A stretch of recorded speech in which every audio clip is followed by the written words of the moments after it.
Welcome to A to Z electro dental engineering. আমরা এখন একটা এক্সরে মেশিন, একটা স্ট্যান্ড এক্সরেকে কীভাবে সেটিং করা হয় বক্স খুলে, এটাই আপনার দেখাবো। আমাদের এখানে সব ধরনের এক্সরে মেশিন সার্ভিসিং করা হয়, সেল এবং সার্ভিসিং করা হয়। আমাদের address plot 20, road 2, Senpara, Mirpur 10, Dhaka. একটা এক্সরে কারণ খোলা হলো, খুলে যে স্ট্যান্ডটাকে অলরেডি বাহির করা হয়েছে। স্ট্যান্ডটা দেখেন দাঁড় করানো আছে, আর কার্টনটা যে খোলা হইতেছে ডক্টর ফ্লোর গদি। এটা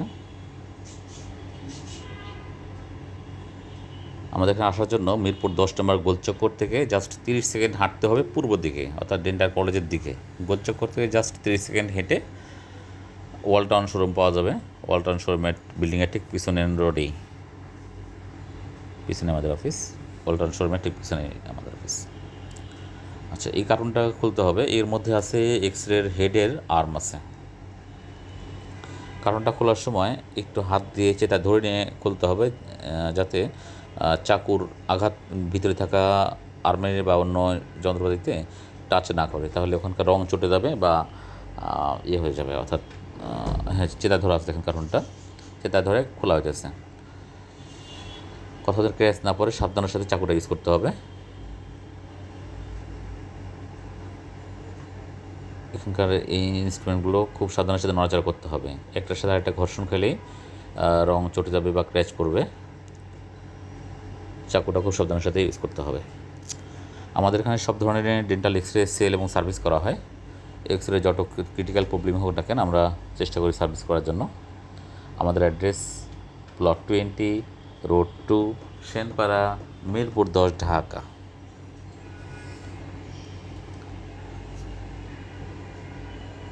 খোলা হয়েছে। এই দুইটা হচ্ছে এক্সরে মেন বেস। এই দুইটার উপরে মেন মেশিনটা দাঁড় করানো থাকে। আস্তে ধীরে কাজটা করতে হবে, কোনো তাড়াহুড়া করা যাবে না। এখানে ক্রস সেকশন করে বসাতে হবে। একটা মেটালের পর একটা মেটাল ক্রস করে বসাতে হবে। ক্রস করে গুণ চিহ্নের মতো করে বসানো হলো। এখানে 4টে ছিদ্র আছে। এই 4টে ছিদ্রের সাথে ত্রিভুজ আকৃতির এই প্লেটটা মিলাতে হবে এবং এখানে নাট আটকাতে হবে ক্রসলি, অর্থাৎ পাশাপাশি নাট না আটকায় ক্রসলি। এখানে দেখেন আমরা দুই ক্রসিংয়ে 2টে নাট আটকালাম, তারপর অন্য 2 ক্রসিংয়ে 2টে নাট আটকাতে হবে। এভাবে না মিলালে পরে বেশ টাইম লাগবে এবং প্রবলেম হবে। আমরা হাত দিয়ে জাস্ট ফার্স্টে টাইট দিন দিয়েছি, পরে এলকি দিয়ে ফাইনাল টাইট দিতে হবে।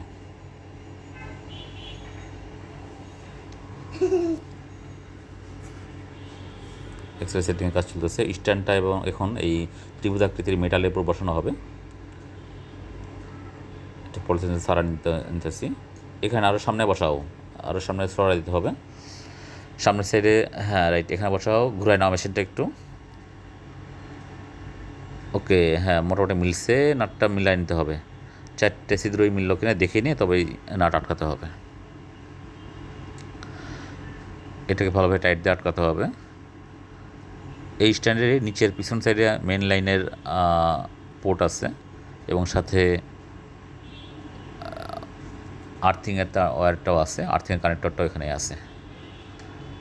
আর্থিংয়ের এটা স্টিলের একটা নাট, যে স্টিলের নাটটা দেখা যাচ্ছে এটা আর্থিংয়ের পয়েন্ট, আর কালো পয়েন্টটা দেখা যাচ্ছে এটা মেন লাইনের পোর্ট।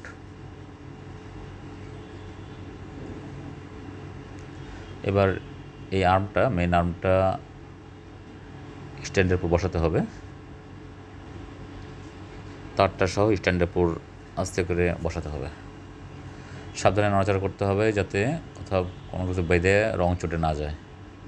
তারটা ঢোকাতে হলো। এই তারটা এই ছিদ্র দিয়ে বাইর হবে, এদিক দিয়ে বাইর হবে। অলরেডি বাইর হয়েছে। বাইর না হলে অনেক সময় হাত দিয়ে খুঁজে বাইর করে নিতে হয়, বা যে তার দিয়ে আটকায় বাইরে নিতে হয়। আর এই তারটা সেট হবে, এখানে 2টা পয়েন্ট আছে। 2টা পয়েন্টের উপরের পয়েন্টে এই হেডের তারটা, হেড থেকে যে তারটা নেমে আসছে ওই তারটা উপরের দিকের পোর্টে যুক্ত হবে। এটা এখানে একটা খাঁজ কাটা আছে, খাঁজ বরাবর বসাতে হবে। এই জিনিসটা বসে সামান্য প্রেস করলেই সেট হয়ে যাবে। তারপর এই বাইরের নাটটাকে হাতের আঙ্গুল দিয়ে জাস্ট হালকা টাইট দিলে হবে। সঠিকভাবে প্যাঁচ যেন পড়ে। প্যাঁচের উপর প্যাঁচ পড়লে কিন্তু টাইট হবে না, সেক্ষেত্রে লুজ কন্ডাক্ট থেকে যাবে। হ্যাঁ বসছে, আমি আস্তে আস্তে টাইট দিতেছি। এখানে প্লাস দেওয়ার প্রয়োজন নাই, জাস্ট হাত দিয়ে হালকা টাইট দিলেই হয়ে যাবে। আমার ভিডিওর এই অংশটা একটু ডাবল হয়ে গেছে। আমি আসলে প্রফেশনাল ইউটিউবার না, বা ভিডিওতে করার জন্য খুব বেশি এক্সপিরিয়েন্স আমার নাই। মোটামুটি একটা ভাঙাচোরা মোবাইল দিয়ে ভিডিও করতেছি, সেক্ষেত্রে এই ভিডিওর এই অংশটাও একটু ডাবল হয়ে গেছে। তো এরকম নিম্ন কোয়ালিটির একটা ভিডিও কষ্ট করে দেখার জন্য আন্তরিকভাবে দুঃখিত।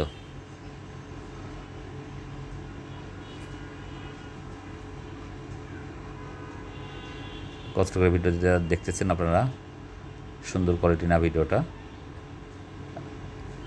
এই জন্য আমরা আন্তরিকভাবে দুঃখিত সুন্দর ভিডিও করতে না পারার জন্য। আচ্ছা, এটা হচ্ছে এক্সপোজার সুইচ এক্সপ্রিং সিস্টেম। এটা জাস্ট নিচের দিকে বসায় খাঁজ মিলায় উপরের দিকে চাপ দিলেই বসে যাবে। তারপর একটা পাশেরটা ঝুলে রাখলাম, দেখেন। এবার ক্যামেরাটা হাতে নিয়ে আমি দেখাচ্ছি কীভাবে হেডটা সেট করা যায়, এটা সবচেয়ে গুরুত্বপূর্ণ। আগে ভিতরে একটা পাইপ ঢুকা নিতে হবে, এসিসের একটা পাইপ আছে, এটা ভিতরে ঢুকা নিতে হবে, নিয়ে তারপর হেডটা সেট করতে হবে। যে ঢুকা নিলাম পাইপটা, এবার হেডটা সেট করতে হবে। হেড সেটটা অত্যন্ত গুরুত্বপূর্ণ, এক্ষেত্রে বেশ শক্তিরও প্রয়োজন হয়। এক্ষেত্রে উপরের আর্মটাকে নিচের দিকে চাপ দিয়ে ধরে রাখতে হবে, আর নিচের হেডটাকে উপরের দিকে হেভি প্রেস করতে হবে।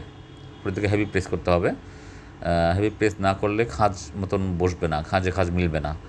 খাঁজ মিলার প্রোগ্রাম, তবে এই অর্ধচান্দ্র আকৃতির এই মেটালিক একটা অংশ এটা ভিতরে ঢোকাতে হবে। এই যে হাত দিয়ে ঢোকানো হচ্ছে, মেটালটা হয় নাই, খাঁজে বসাও সুন্দর করে, তবে এমনি ইজিলি চলে যাবে। হ্যাঁ, আরও উপরের দিকে আরও প্রেস করতে হবে। হ্যাঁ, হয় নাই, আরও উপর প্রেস করতে হবে। হ্যাঁ, এবার হবে। আর একটু সামান্য একটু প্রেস করা হয়ে যাবে। হ্যাঁ, ওকে, বসে গেছে। আচ্ছা, এক পাশে খাঁজ বসে গেছে, তার মানে মোটামুটি নিরাপদ, মেশিনটা পড়বে না ওখান থেকে খুলে। আচ্ছা, এবার আরেক পাশে খাঁজটা ইজিলি বসানো যাবে। প্রথম খাঁজটা বেরোনো একটু কষ্টকর।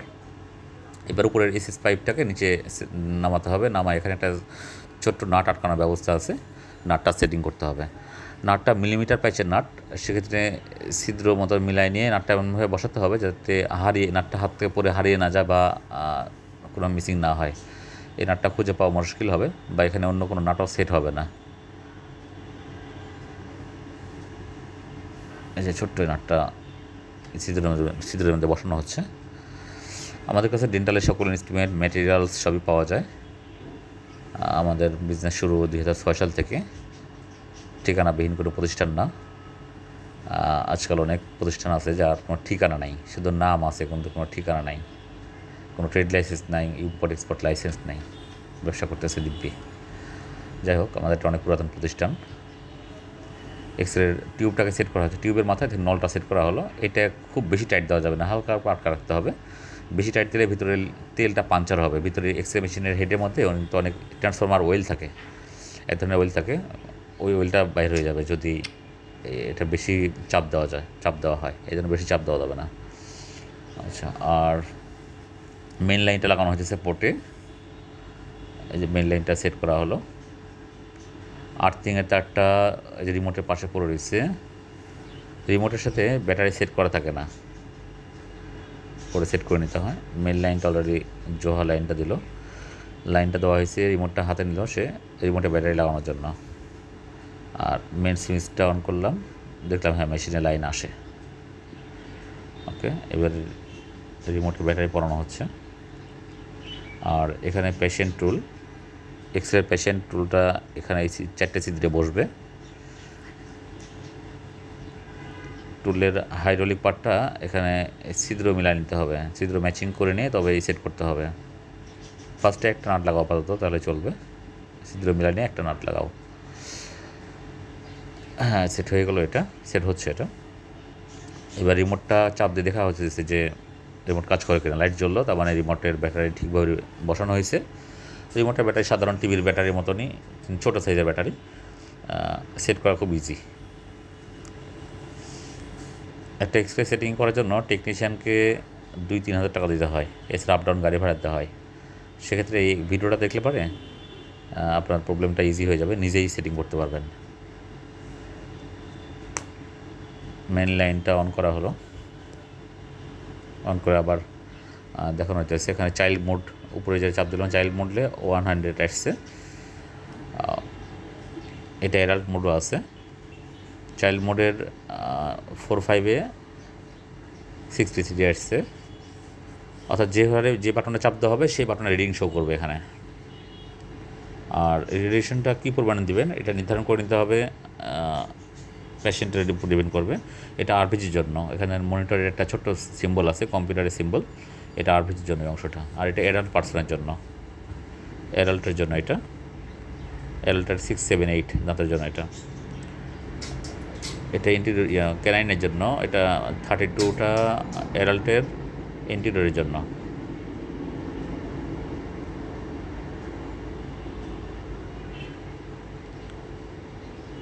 এখানকার 3, 4 অর্থাৎ এখানে সবগুলো বাটন কিন্তু ডাবল দেওয়া আছে। দেখেন লেফট রাইটে ডাবল দেওয়া আছে, লেফট রাইটে ডাবল দেওয়া আছে, যাতে একটা বাটন নষ্ট হলেও পাশের অন্য বাটন দিয়ে কাজ করতে পারেন, এই জন্য ডাবল বাটন দেওয়া আছে।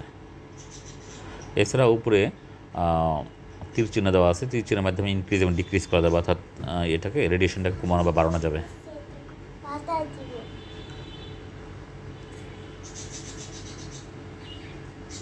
এখান থেকে রেডিয়েশন কম বেশি করানো যাচ্ছে, যে কম বেশি বাড়ানো হচ্ছে 3 একদম 4 পর্যন্ত আসছে, 4.00 আসছে। এক্স রে যার করা হয় সে পেশেন্টের বয়স যদি কম হয়, সাপোজ পেশেন্টের বয়স যদি মাত্র 5-6 বছর হয়, সেক্ষেত্রে রেডিয়েশন খুবই কম দিতে হবে। আর পেশেন্টের বয়স বেশি হলে সেক্ষেত্রে রেডিয়েশন আস্তে আস্তে বাড়াতে হবে। যাদের ওয়েট 100 কেজির বেশি তাদেরকে অবশ্যই রেডিয়েশন আরও বাড়াতে হবে, তাছাড়া এক্স রে ক্লিয়ার আসবে না। ফিল্মটা দেখেন পজিশন মতন বসানো হচ্ছে, পজিশন সেট করা হচ্ছে। ফিল্মের প্লেন সারফেসটা কিন্তু অবশ্যই এর টিউবের দিকে থাকবে, আর রাফ সারফেসটা মুখের দিকে থাকবে। ফিল্মটা জাস্ট বসানো হলো। এটা পেশেন্টের রাইট ইন্টেরিয়রের জন্য, রাইট পোস্টেরিয়রের জন্য 6, 7, 8 দাঁতের জন্য বসানো হলো। এই ফিল্মটাই আবার পেশেন্টের লেফটের লোয়ার পোস্টেরিয়রের জন্য ইউজ করা যাবে। আর এখানে টিউব সেট হবে, টিউবের মাথাটা এখানে যুক্ত করে করতে হবে এক্সরে। এক্ষেত্রে আবার ফিল্ম পরানো হচ্ছে, খেয়াল করেন ফিল্মটা আবার পরানো হচ্ছে পজিশনের সাথে। পেশেন্টের মুখে সেট করার সময় খুব খেয়াল রাখতে হবে পেশেন্ট যাতে ব্যথা না পায়। আবার অনেক পেশেন্ট ভমিটিং টেন্ডেন্সি শো করে, সেদিকে খেয়াল করতে হবে। পজিশন মতো না বসালে সঠিকভাবে এক্সরেটা আসবে না, হয়তো দাঁতের অর্ধেক আসবে বা রুট সঠিকভাবে আসবে না, এদিকে খেয়াল রাখতে হবে। আর পেশেন্টের মাথাটাকে অবশ্যই মেশিনের সাথে ভিড়ে রাখতে হবে। তাছাড়া পেশেন্টকে আপনি ফিল্ম দিয়ে ছেড়ে দিলে পেশেন্ট দেখা যাবে সঠিকভাবে ওইটা মাথা ঠিক না রাখার কারণে পেশেন্ট মাথা নড়াচড়া করলে পরে আপনার পজিশনিংটা নষ্ট হয়ে যাবে। সেক্ষেত্রে চাইলেন একটা এক্সরে করতে, দেখলেন যে সেই দাঁতের এক্সরেটা আসলো না বা ক্লিয়ার আসলো না, হয়তো রুটটা আসে নাই বা ক্রাউনটা আসে নাই, এমন একটা পজিশন হয়ে যাবে। এই জন্য কোনোভাবে পেশেন্টকে বলতে হবে যে কোনোভাবেই মাথাটা নড়াবেন না। টিউবটা এখানে সেট করা হলো। এখানে অ্যাঙ্গুলেশন একটা বড় ফ্যাক্টর, অ্যাঙ্গুলেশন সঠিকভাবে রাখতে হবে। অ্যাঙ্গুলেশন সঠিকভাবে না করলে কিন্তু অবশ্যই হবে, মানে রুটটা বড় শো করবে, বড় বা ছোটো শো করবে যদি অ্যাঙ্গুলেশন সঠিকভাবে না হয়। আর এক্সপোজার সুইচের মাধ্যমেও করা যাবে, রিমোট দিয়েও করা যাবে। এবং এক্সপোজ করার সময় সুইচ চাপে ধরে থাকতে হবে, একবার চাপ দিয়ে ছেড়ে দিলেই হবে না, চাপ দিয়ে ধরে থাকতে হবে যতক্ষণ পর্যন্ত বিপ শো দেয়, মেশিন একটা বিপ দিবে, ওই বিপ না দেওয়া পর্যন্ত ধরে থাকতেই হবে। এই টাইমটা প্রায় কমপক্ষে 4-5 সেকেন্ড এইভাবে মেশিনে ধরে বিপ দিবে, এই টাইমটুকু পরিপূর্ণভাবে চাপ দিয়ে ধরে রাখতে হবে। চাপ দিলাম, ধরে আসছি, দেখেন সারি নাই, ধরে আসছি, এবার ছাড়লাম, অর্থাৎ এক্সরে এখন কমপ্লিট হয়ে গেল। মেশিনে বিপ বন্ধ হয়ে গেছে, মানে মানে এক্সরে হয়ে গেছে। এবার ফিল্ম ডেভেলপ করার পালা। ফিল্মটা এটা অটো ফিল্মটা ফার্স্টে সিরিঞ্জের মধ্যে রিফিল করে নিতে হবে, যেটুকু যেভাবে রিফিল করা হয় ঠিক একইভাবে রিফিল করে নিতে হবে, সিরিঞ্জের মধ্যে ভরে নিতে হবে। 2 ml বা 2.5 বা 3 ml লিকুইড ফিল্মের মধ্যে পুশ করতে হয়। আমরা ফিল্মটাই করতেছি। ফিল্মের এই লিকুইডটা কিন্তু সাবধানের সাথে ইউজ করতে হয়, এটা অতি ক্ষারীয় প্রোডাক্ট, অ্যাসিডিও না, ক্ষারীয় টাইপের। এই জন্য এটাতে কিন্তু চোখে মুখে পড়লে বা সফট কোনো মাসেলে পড়লে জ্বালাপড়া করবে, কাপড় পড়লে কাপড় ডিসকালার হওয়ার সম্ভাবনা থাকবে। এই জন্য সাবধানের সাথে ইউজ করতে হবে এটা। আচ্ছা, এবার ফিল্মটা হাতে নিলাম। ফিল্মের গায়ে দেখেন একটা ছোট্ট ছিদ্র মতো থাকে, এই ছোট্ট ছিদ্র মতো বৃত্ত থাকে, এই বৃত্তের মধ্যে পুশ করতে হবে এবং ছিদ্রের উপরে নখ দিয়ে চাপে ধরে রাখতে হবে। চেপে ধরেছে, ধরে পুশ করতেছে, জোহা পুশ করতেছে। আচ্ছা, এবার এই ফিল্মটাকে ঝাঁকাতে হবে, ফিল্মের ছিদ্রের উপরে নখ রেখে ঝাঁকাতে হবে যাতে ছিদ্র দিয়ে লিকুইডটা ব্যাক আসতে না পারে। আচ্ছা, ফিল্মটাকে জাস্ট কয়েক সেকেন্ড ঝাঁকাতে হবে, প্রায় 80-90 সেকেন্ড ঝাঁকাতে হবে, তাহলে ফুল ফিল্মটা ডেভেলপ হবে। এবার ফিল্মটা খোলা হচ্ছে, খোলার সময় খেয়াল রাখবেন যাতে লিকুইডটা ছুটে গায়ে বা চোখে মুখে না পড়ে। হ্যাঁ, ফিল্মটা খোলা হলো এবং ফিল্মের মাঝখানে হাত দেওয়া যাবে না, মাঝখানে হাত না দিয়ে ফিল্মের পাশে ধরতে হয়, এমনভাবে ধরতে হয় যাতে মাঝখানে হাত পড়ে পিকচারটা নষ্ট না হয়। হ্যাঁ, ওকে, খোলা হলো। এবারে ফিল্ম দেখা যাচ্ছে পিকচার আসছে, এক্স রে আসছে। এবার এটাকে এখানে দেখেন রুটটা ঠিকভাবে আসে নাই, অর্থাৎ পজিশন ঠিক মতন হয় নাই বলে রুটটা আসে নাই, রুটে গোড়ার দিকে আসে নাই। আচ্ছা, এটা পানি দিয়ে একটু ওয়াশ করে দেওয়া হইতেছে, পানি দিয়ে জাস্ট সামান্য একটু ধুয়ে ফেললেই হবে। এবারে এই ফিল্মটা ড্রাই করতে হবে, সেক্ষেত্রে টিপোসিন দিয়ে সামান্য ড্রাই করে তারপর ইচ্ছা করলে হেয়ার ড্রায়ার মেশিন ইউজ করতে পারেন। হেয়ার ড্রায়ার মেশিন থেকে যে হিট হয়, এই হিটে মেশিনটা এটা খুব দ্রুত শুকা যাবে। আমাদের অফিসে সকল ইনস্ট্রুমেন্ট ম্যাটেরিয়াল সব সেল করা হয়। ওকে, আল্লাহ হাফিজ।